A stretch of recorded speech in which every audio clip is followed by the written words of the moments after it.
Então nós vamos agora falar a respeito dos métodos de impacto sucessivo. O nome é um pouco pomposo, um pouco diferente, mas basicamente o que esse nome quer dizer é que eu vou começar a apresentar para vocês algumas métricas ou métodos que geram como efeito final o sucesso daquilo que você pretende fazer. E isso tem enorme efeito, em especial para aqueles que fazem programação ou que criam processos, né? Então, neste momento em que nós estamos falando aqui, nós estamos fazendo a introdução a este tema, e todas as vezes que nós estamos introduzindo, basicamente, nós estamos falando que nós estamos apresentando principalmente conceitos, e eu vou apresentar esses conceitos para você, que está participando dessa capacitação, e vocês acredito que vão poder perceber o quanto isso é importante, né? A importância começa, portanto, quando a pessoa que está raciocinando em criar algo, ou em fazer algo, ou se propondo a criar ou fazer algo, deve pensar, antes de mais nada, no compromisso que você tem em conseguir fazer o sucesso acontecer. Conseguir entregar aquilo que é a sua meta profissional. Conseguir entregar aquilo que é a resolução da dor, do problema do seu cliente. Então, nesse sentido, é que se chama sucessivo, tem a ver com sucesso, ou seja, um impacto crescente e constante rumo ao sucesso. Nesse sentido, a primeira coisa que nós temos que entender é a respeito da filosofia do sucesso. Então, a filosofia, como já mencionamos anteriormente, tem a ver com uma forma de pensar. E eu, mais uma vez, vou conceituar o que é uma filosofia. A filosofia, historicamente, é a busca da verdade, ou a busca daquilo que funciona, daquilo que dá certo. Então, quando nós estamos falando, de certa forma, sobre filosofia do sucesso, nós estamos falando de um pleonasmo, ou seja, de uma repetição de conceitos. Porque filosofia e sucesso é mais ou menos o mesmo conceito. Então, eu estou dizendo assim, que eu estou filosofando, eu estou buscando aquilo que vai dar o resultado correto. Eu estou buscando aquilo que vai me levar à realização daquilo que eu proponho que seja realizado. Eu estou buscando algo que, ao ser feito, entregue como resultado aquilo que é o melhor em relação aos objetivos que eu tenho. Então, quando nós estamos falando de filosofia do sucesso, nessa busca, nós estamos falando de três grandes conceitos, três grandes áreas de ideias que deveriam nortear tudo aquilo que nós fazemos ou nos propomos a fazer. E essas três ideias estão colocadas aqui à esquerda desse slide. A primeira delas é a assertividade. A assertividade tem a ver com não errar. Tem a ver com você ser alguém que, ao propor algo, não aceite a menor chance de erro. Se você perceber, você não deveria aceitar que existisse essa chance de erro. Então, é basicamente essa ideia aqui, a ideia da assertividade. O segundo conceito tem a ver com a completude processual.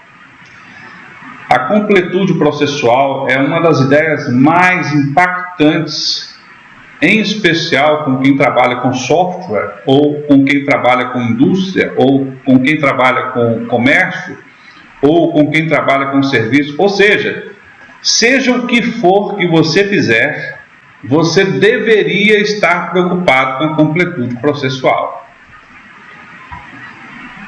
Então, essa completude processual tem a ver com você entender que um processo que começa não pode ficar solto. Ele tem que ser conduzido até o fim. se você permitir que algo que você proponha que seja feito deixe pontas soltas, você vai matar o primeiro princípio, que é o princípio da assertividade. E eu vou falar um pouco mais profundo sobre isso nos momentos seguintes, né? E os nossos próximos encontros seguintes eu vou mostrar para vocês uma série de cases em que se permite a não completude processual e os problemas advindos daí. Então, como eu disse, hoje, nesse momento, nós estamos fazendo uma breve introdução. E o terceiro conceito tem a ver com a ideia da entidade agente. Uma das formas de você errar e uma das formas de você permitir que não haja completude processual é justamente quando você não diz qual é a entidade agente. Então, o conceito da entidade agente nada mais é do que você dizer que esta ação aqui pertence à pessoa Y. E essa pessoa Y, ela é única, não pode ser confundida com a pessoa X, nem com a pessoa Z. Eu preciso dizer de quem é a responsabilidade, e uma vez que eu faço isso, eu consigo rastrear tudo aquilo que é errado e também tudo aquilo que é certo, e também poder dizer quem é que vai agir em caso de uma possibilidade de pane ou uma possibilidade de crise, e também poder ministrar os parabéns àqueles que conseguem entregar um resultado efetivo. Bom, então esses três grandes conjuntos de ideias ou de filosofias é o que nós chamamos, ou que os estudiosos chamam de filosofia do sucesso. Se tudo aquilo que nós entregarmos conseguir entregar esses três conceitos em sua plenitude, então nós vamos fatalmente conseguir atingir as metas e entregar o sucesso. Ou seja, o conceito de assertividade, de completude processual e da entidade agente. Bom, vamos ver cada uma dessas questões de uma maneira um pouco mais profunda a partir de agora, né? Então, primeiro conceito, e por incrível que pareça, muita gente olha, por exemplo, para assertividade, escrito com 2 S, e fica assim, mas isso não tem a ver com certo, a assertividade não tinha que ser com C. E é justamente aí que entra a ideia, que é um pouco mais profunda do que esse certo com C. É certo com 2 S mesmo. Por quê? Porque a assertividade é basicamente uma palavra que advém de um substantivo feminino, né? E eu não estou aqui dando aula de português, mas basicamente isso quer dizer o seguinte: é alguma coisa que expressa o conceito de ser assertivo, de ser positivo. Então, a palavra assertividade advém do termo acerto com 2 S e não acerto com C. Porque acerto com C quer dizer que você fez uma coisa certa, mas o acerto com 2 S pressupõe um conceito ainda mais avançado. Pressupõe fazer certo aquilo que é decisivo, ou fazer certo de uma forma que se torne decisivo. E essa pequena diferença impõe uma grande ideia, e não só por ser em termos de ideário grande, mas no sentido de uma mudança de postura radical que muda os paradigmas, que muda a situação que você vivencia. Então, por exemplo, quando nós estamos falando de acerto com 2 S, nós estamos falando de fazer as coisas que realmente importam. Nós estamos dizendo que nós precisamos, por exemplo, excluir do fluxo de trabalho que nós colocamos para os nossos clientes aquelas coisas que não têm importância, que não têm relevância, de maneira que nós vamos levar as pessoas a agir nas atividades fim e não nas atividades meio. Tudo aquilo que nós nos propusermos a fazer deveria tentar eliminar as atividades meio, ou seja, as coisas que não têm relevância. E aí você pode me perguntar, mas então, professor, o que é atividade meio e atividade fim? Provavelmente você que está participando deste momento já sabe o que é isso, mas talvez tenha alguém que tenha alguma dúvida, talvez tenha alguém que nunca tenha ouvido essa expressão, e é relevante haver uma explicação do que é uma coisa e outra para clarear, não deixar ninguém de forma não assertiva. Bom, então, o que é uma atividade fim? Suponhamos que nós tenhamos um vendedor na empresa. A atividade fim do vendedor é vender. Nos momentos em que este vendedor estiver vendendo, ele está fazendo a sua atividade fim. Mas pode ser que ao longo do dia, além de vender, estar ali junto com o cliente, negociando, fechando o contrato, ele está fazendo outras coisas, como preparando relatórios ou viajando para chegar até o local em que o cliente estará lá esperando para que haja negociação. Ele pode estar, de repente, analisando os dados para ver se encontra alguma oportunidade. Ele pode estar, por exemplo, na antessala de um cliente, tomando um chá de cadeira de 2 horas, ou seja, esperando até que o cliente diga: ei, agora é sua vez, venha cá conversar e negociar. Então, todas essas coisas são atividades meio. Aquelas coisas que você faz, mas que acaba não te ajudando a fazer a sua atividade fim. Quanto mais atividade meio nós fizermos os nossos clientes realizarem, menos produtivos eles serão. Mais pobres provavelmente eles serão. Mais eles vão reclamar conosco, porque eles vão basicamente começar a dizer: puxa, você me exige que eu faça isso, faça aquilo outro, mas o resultado não aparece, entende? E por que não aparece? Porque nós estamos tirando as pessoas das atividades fim.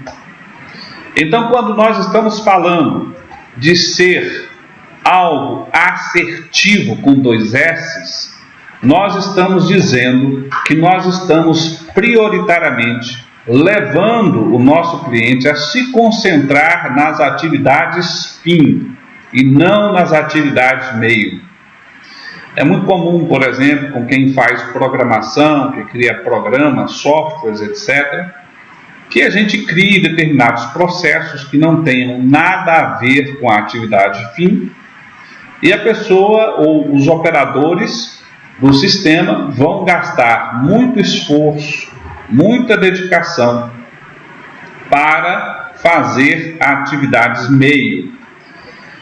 Se nós levarmos os nossos clientes a praticamente, ou talvez na sua totalidade, não fazer atividades meio, e mais, se eles puderem se concentrar na atividade fim de uma maneira que eles não errem e cresçam seus resultados, portanto, atingindo as suas metas de uma maneira mais rápida, mais eficiente, mais tranquila, com menos esforço, isso quer dizer que nós estamos ofertando algo assertivo. Nós precisamos ser viciados em assertividade. Nós precisamos olhar tudo o que estamos fazendo e analisar se o que nós estamos propondo é realmente assertivo, ou seja, é realmente importante, de maneira que a gente consiga fazer cada vez mais com cada vez menos. Se aquilo que nós propomos ao nosso cliente consegue fazer 2, 3, 4, 5 vezes mais que os nossos concorrentes, com a mesma quantidade de esforço, consegue fazer e sem errar, nós criamos, portanto, diferenciais competitivos inabaláveis. Talvez de uma forma que ninguém consiga copiar, talvez de uma forma que os nossos concorrentes não consigam concorrer, e, portanto, nós passaremos a ser aqueles que vão dominar o espectro comercial, o espectro financeiro, vamos poder cobrar mais, vamos poder ganhar mais dinheiro e assim sucessivamente. Então, esse primeiro conceito, embora aparentemente seja uma coisa sem muita relevância, é algo a ser perseguido filosoficamente, né?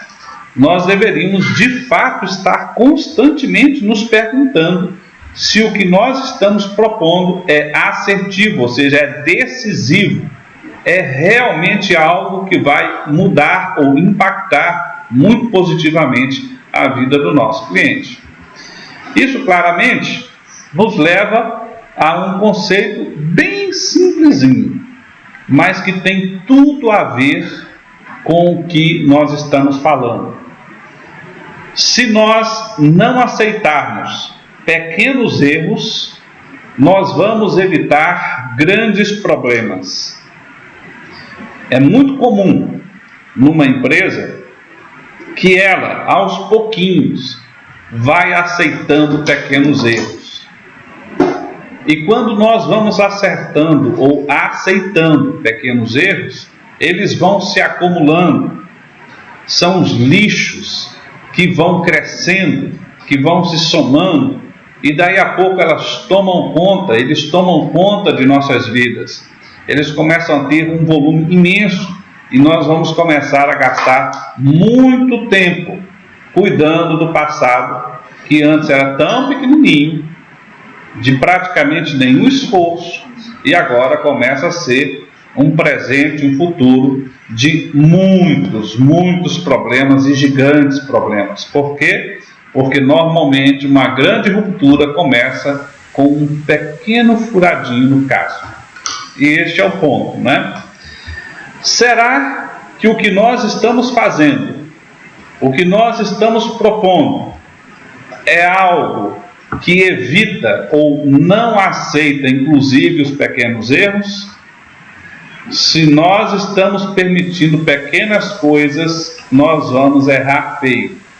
Exemplo: se eu estou aceitando fazer trabalhos que levem em consideração uma média e não o valor exato, provavelmente você vai levar o seu cliente a uma grande crise, e você próprio vai entrar numa grande crise por causa disso.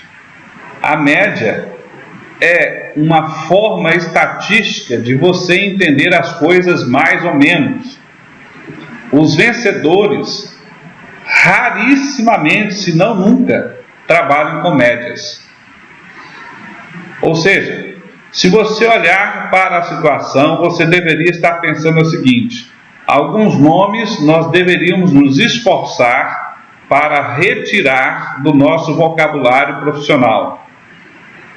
Média, mediana, proximidade, ou seja, esse tipo de situação leva você aos pouquinhos deixar de ser assertivo.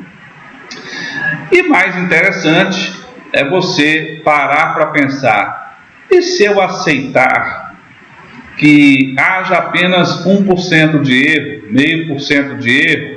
O que vai acontecer é que esse 0,5%, esse 1%, depois de 6 meses, 1 ano, tem tanta intoxicação, tanto erro no processo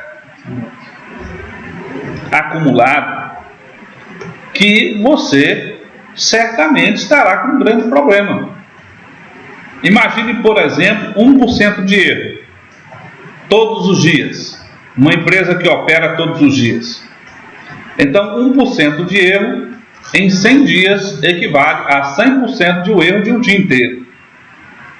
Então, em 100 dias, uma empresa estaria com tanto problema, mas tanto problema, que ela ia ter que fazer um esforço tão incrível que esse pequeno erro gerou um volume de dificuldade homérica. Então, esse é o princípio da assertividade: fazer aquilo que é decisivo, E decisivo também é não aceitar o erro. Bom, uma vez que nós entendemos isso, nós precisamos entender a questão da completude. A completude tem a ver com a funcionabilidade. Algo que, do início ao fim, precisa estar correto e realizado. Em outras palavras, completo. E talvez esse seja um dos grandes problemas dos nossos tempos modernos. Porque nós somos levados a crer o seguinte: olha, o meu processo é só esse pedaço, e se eu fizer bem até aqui, então cumpri a minha responsabilidade, e aí, né, o outro que se cuide, não é isso? Então essa é uma ideia muito presente nos tempos modernos, mas se você realizar só aquele pedaço completo, os outros pedaços dos processos não estarão realizados ainda. E nós precisamos arrumar uma maneira para que um processo que envolva vários pedaços sejam realizados, ou seja realizado certo, correto, por inteiro. Então nós precisamos entender que para cada processo nós precisamos metrificá-lo por inteiro. Então, digamos o seguinte: um cliente nosso quer fazer um seguinte processo. Digamos, eu sou uma prefeitura e nós temos um software na prefeitura que emite notas fiscais de prestação de serviços, suponhamos.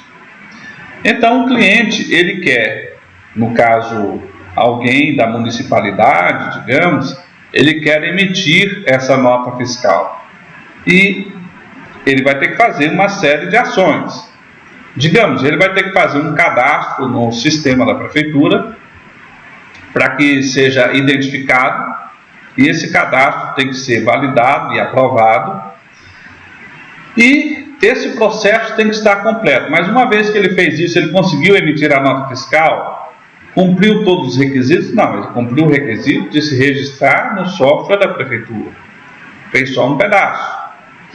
Mas uma vez que ele fez este pedaço do processo, como é que ele vai fazer para seguir adiante e emitir a nota fiscal? Então, qual é o passo seguinte? Eu deveria estar dizendo para o cidadão o seguinte: o que é que você quer fazer? Pergunta número 1. Aí digamos que eu tenho aqui 20 coisas que ele poderia fazer. Ele fala assim: eu quero emitir a nota fiscal. Perfeito. Então, emitir nota fiscal, eu tenho um processo todo mapeado. Emitir nota fiscal. Coloca aqui o seu CNPJ ou o seu CPF. Ele, ao colocar lá para validar, ele não tem um cadastro dentro da nossa base no sistema. Então, passo número 1, ele vai ter que fazer o cadastro. Ele fez o cadastro. Agora, passo número 2, você clica aqui que você vai fazer tal situação. E se tiver um passo 3, um passo 4, um passo 5, eles têm que estar todos lá metrificados, e todas as partes envolvidas precisam estar sendo notificadas e agindo, trabalhando para que num determinado prazo, e este é um outro conceito relevante, você tem que dizer qual é o prazo que aquilo tem que ser resolvido e para quem, ou seja, quem é o responsável daquela situação, e o que é que cada um tem que realmente fazer neste processo para que ele seja encaminhado até o fim, correto, feito, completo. Então, essas são as ideias da completude, né? Ou seja, eu tenho que fazer tudo, eu tenho que fazer correto, e eu tenho que fazer, portanto, completo em todos os detalhes.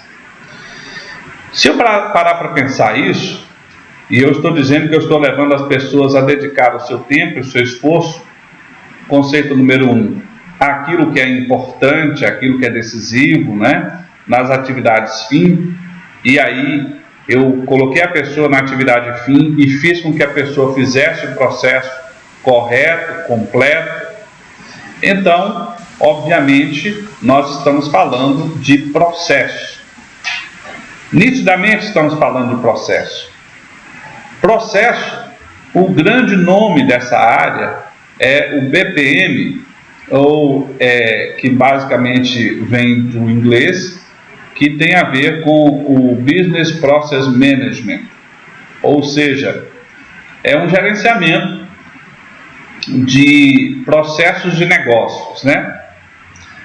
Em inglês, uma tradução literal aqui, digamos assim, uma tradução particularmente direta minha, vamos dizer, livre, né? Então, eu estou dizendo que eu preciso desenhar o processo em sua completude. Eu preciso fazer exatamente isso, né? Eu não posso simplesmente criar da minha cabeça algo que os outros vão fazer sem que eu possa desenhá-lo, metrificá-lo, saber as consequências práticas de cada parte envolvida e se essas consequências processuais estão, digamos assim, roubando o tempo das pessoas ou economizando o tempo das pessoas e levando essas pessoas a serem assertivas, eficientes, produtivas até o fim. Até o fim. Isso quer dizer, basicamente, se eu for produtivo, eu estou levando as pessoas a fazer cada vez mais com menos, ou seja, se esforçando cada vez menos e resolvendo cada vez mais coisas. Então, quando eu penso nesse tipo de situação, naturalmente, eu começo a raciocinar em termos conceituais o que é esse bicho, esse tal de BPM. O BPM, ele nada mais, nada menos é do que, inclusive, alguns estudiosos acham que é até uma espécie de ciência, ou técnica, ou método, né? E que você pode, inclusive, fazer cursos disso. Existem cursos que são livres, você acha, inclusive, na internet, alguns são até gratuitos. Tem cursos que são pagos, que você pode contratar e fazer, e existem alguns que são inclusive muito efetivos, em que você vai fazer o treinamento a respeito daquilo ali, vai aprender a como fazer não só um processo, mas um processo assertivo. Então existem técnicas efetivas disso, né? Por exemplo, você tem que imaginar que se você está criando alguma coisa que tem a ver com processo, você é meio que um engenheiro, por exemplo, né? E o engenheiro, ele pode fazer o processo sobre algumas filosofias diferenciadas que hoje não vem ao caso, neste momento, falarmos sobre isso, sobre essas metodologias ou filosofias de criação dos engenheiros, mas que um cria uma espécie de aposta sobre o processo e outro cria uma espécie de facilitação para o cliente. Então, tanto uma como outra não acontece por acaso, tem a ver com as técnicas que dominamos e tem a ver com a forma com que nós fazemos esses processos, né? Processos que vão gerir os negócios ou vão gerir as instituições que serão nossas clientes, uma vez que nós oferecemos determinados serviços ou determinadas tecnologias. Ora, senhores e senhoras, nós temos diversos protocolos de BPM. Este aqui é o mais conhecido deles, é o mais famoso, é conhecido como ciclo de vida de um BPM. E nesse sentido, eu vou começar a explicar para vocês como se dá esse ciclo de vida. A primeira coisa tem a ver com uma necessidade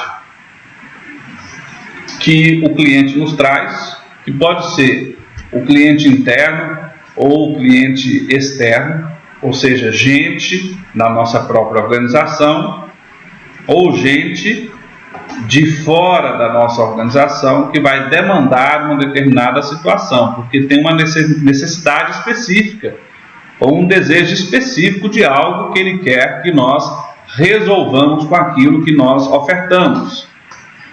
Então a primeira coisa que nós temos que entender é que nós não podemos fazer nada simplesmente por fazer. A primeira coisa que nós temos que entender é que nós fazemos coisas para atender objetivos. Então, pergunta número 1. Eu estou fazendo isso para resolver o quê? Qual é o meu objetivo? Eu quero ganhar o quê com isso? Eu estou propondo esse processo por causa de quê? É por causa de uma estratégia? É por causa de uma necessidade que o meu cliente apresentou? É porque a empresa se propôs, ou o meu cliente se propôs a modificar como atender determinadas necessidades ou desejos? Então, eu preciso saber o que é que eu estou propondo resolver, como resolver, quando resolver. Isso precisa estar muito alinhado.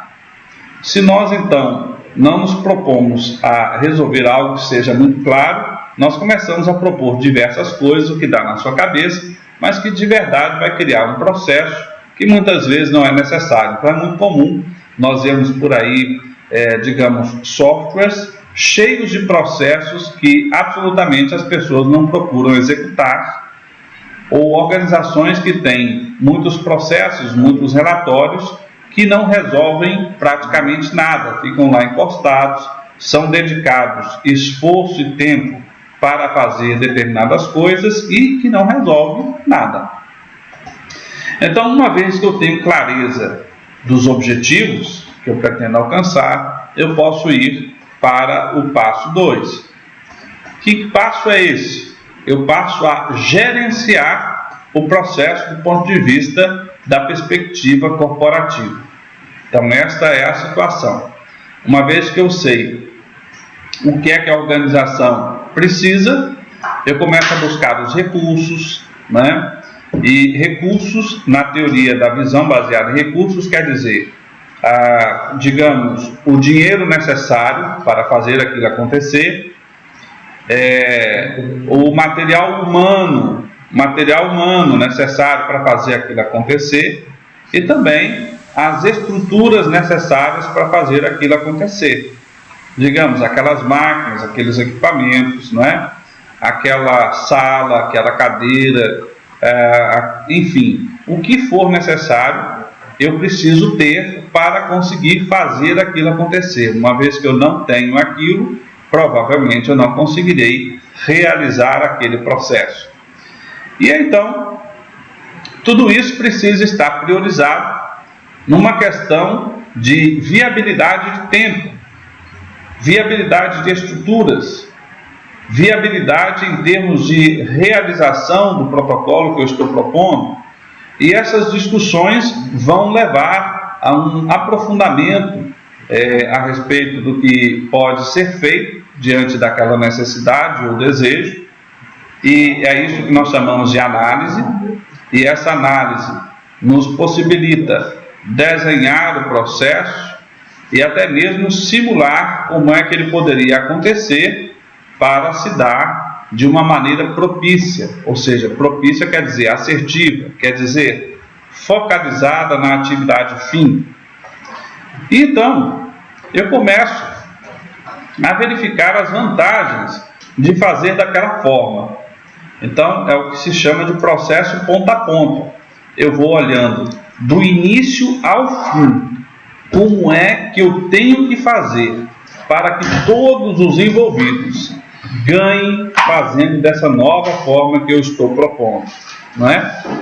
Então, uma vez que nós achemos soluções para esse tipo de situação, então eu começo a implementar o processo e começo a testar o processo.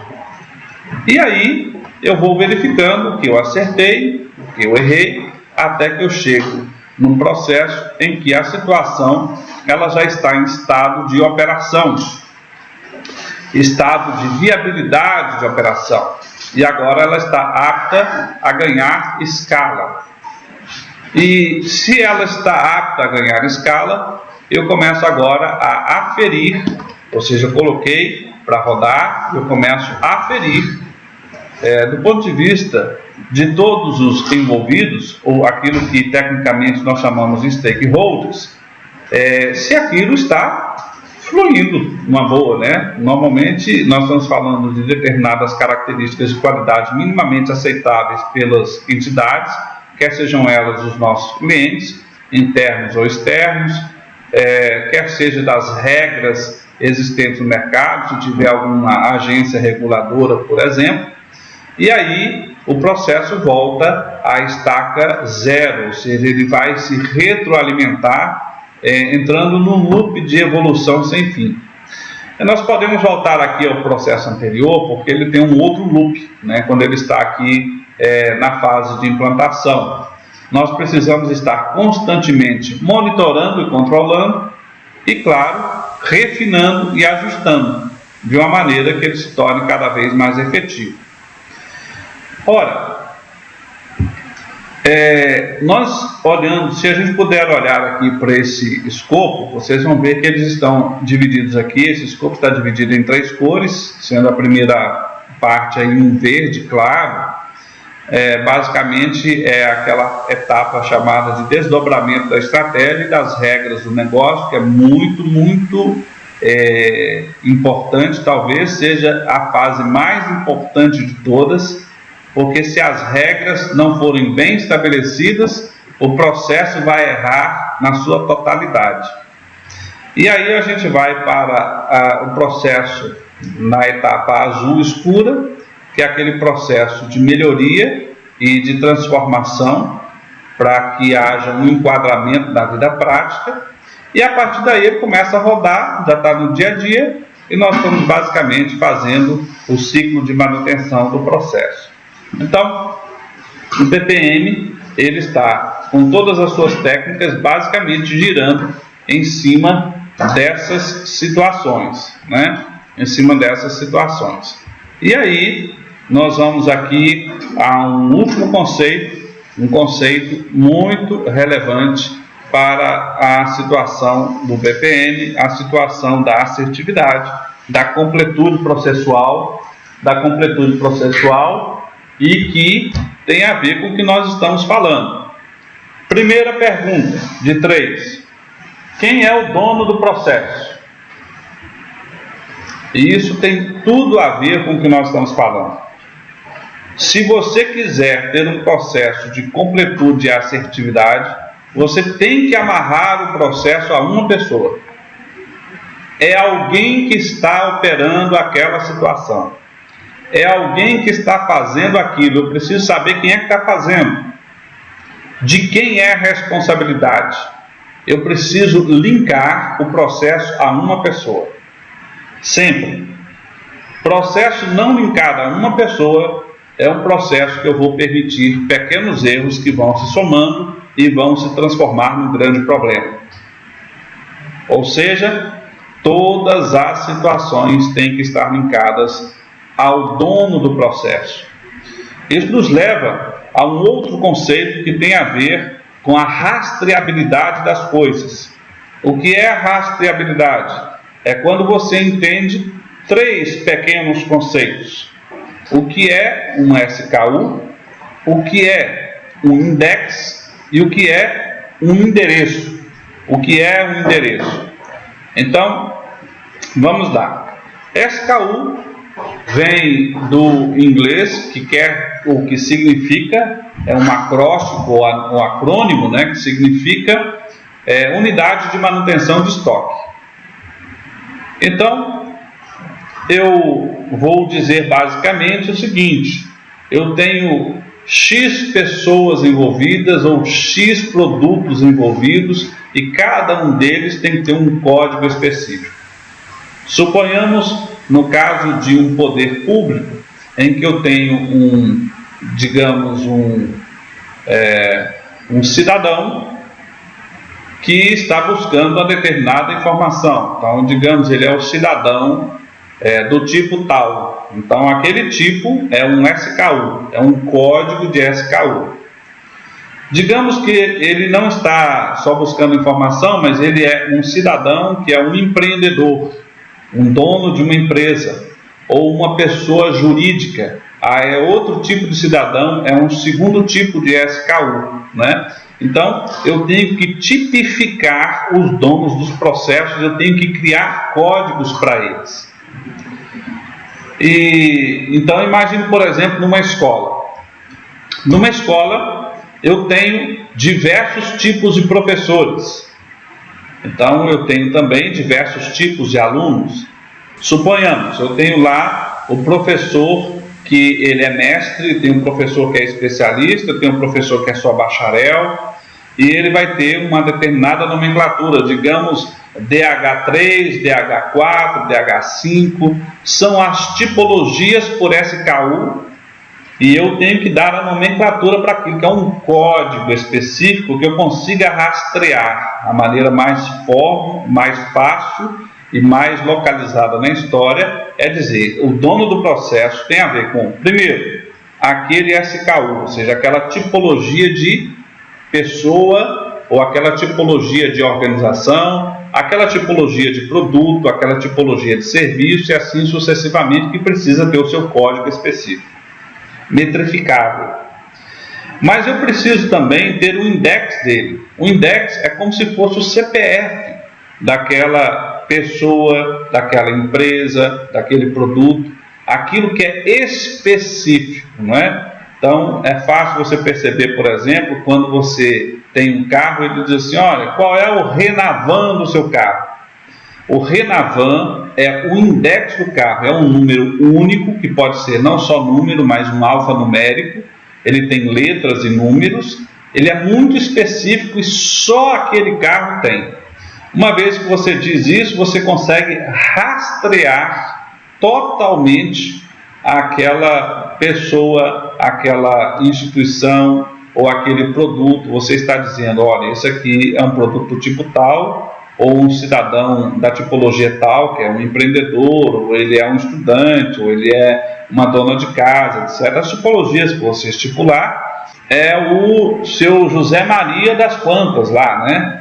Ou é um produto específico, ele é assim, assado, né? Então eu estou dizendo, o dono do processo, aquele que está fazendo a coisa acontecer ou está nos levando a fazer acontecer, é este SKU por este index, né?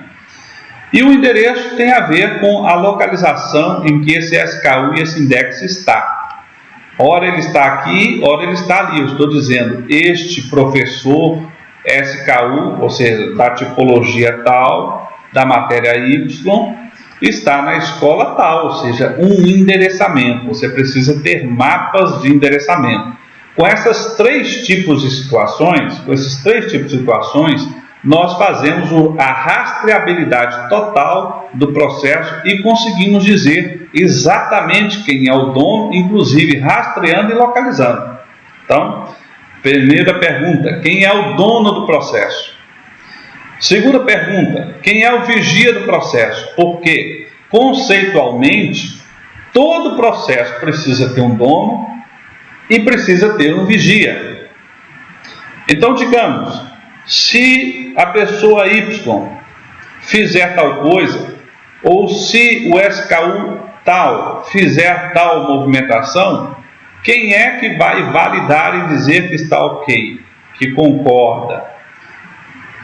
Porque tudo aquilo que não é vigiado, normalmente se perde o controle dele, né? E um dos princípios de gestão, um dos 4 princípios ou funções da gestão, tem a ver com o controle, controlar. Então, um processo, para ser controlado, tem que ter o vigia, aquele que, se algo sair de rota, no mínimo precisa ser alertado de que algo não está sendo feito, ou está sendo feito errado, ou não está indo a contento por algum motivo. O vigia precisa ser alertado, e para que esse alerta seja feito, ele precisa ser realizado dentro de um determinado prazo.